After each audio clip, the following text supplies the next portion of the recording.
જય દ્વારકાધીશ મિત્રો, આજે આપણે માટી વિશે જાણશું કે માટી કેટલી મહત્ત્વની છે અને માટીમાંથી શું શું બને છે તે આજે આપણે દેવજીભાઈ પાસે જાણશું કે તે માટીમાંથી શું શું બનાવે છે।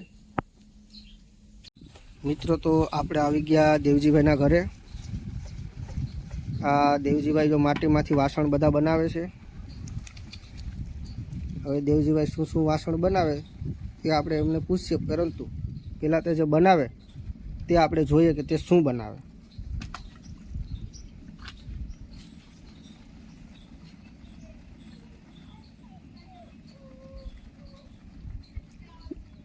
ખૂબ સરસ રીતે બનાવી રહ્યા છે દેવજીભાઈ।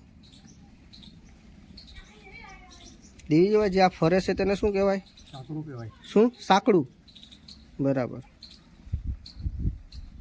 અત્યારે દેવજીભાઈ શું બનાવો તમે? મોરિયા।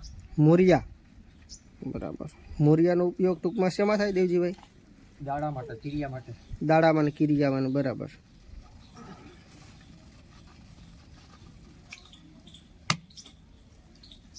આ દેવજીભાઈ જો માટી લગાવી સાંકડા પર, હવે તેના પર તે માટી કામ કરી રહ્યા છે।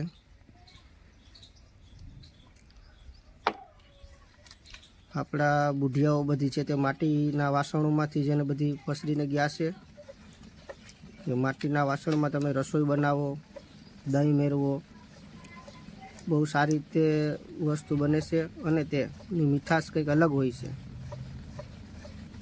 આ જો દેવજીભાઈ સાંકડું ફેરવી રહ્યા છે અને તે માટીમાંથી કંઈક બનાવી રહ્યા છે તે આપણે જોઈ રહ્યા છે।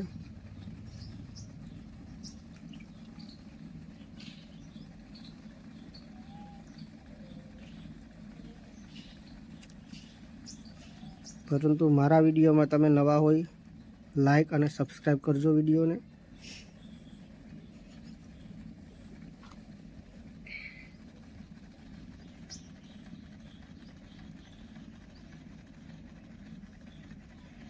શું કરીશું? આ શું બનાવ્યું દેવજીભાઈ તમે? કુલડી, દહીં મેળવવા માટે, બરાબર। આ દેવજીભાઈ કુલડી બનાવી છે દહીં મેળવવા માટે, બહુ સારી એવી। દેવજીભાઈ, કુલડી બની જાય પછી તમે શું કરવાનું?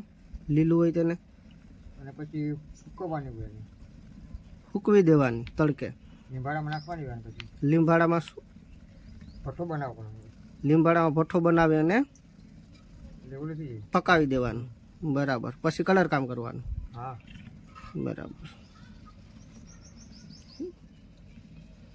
જો દેવજીભાઈ કુલડી બનાવી બહુ સરસ રીતે, બહુ મસ્ત।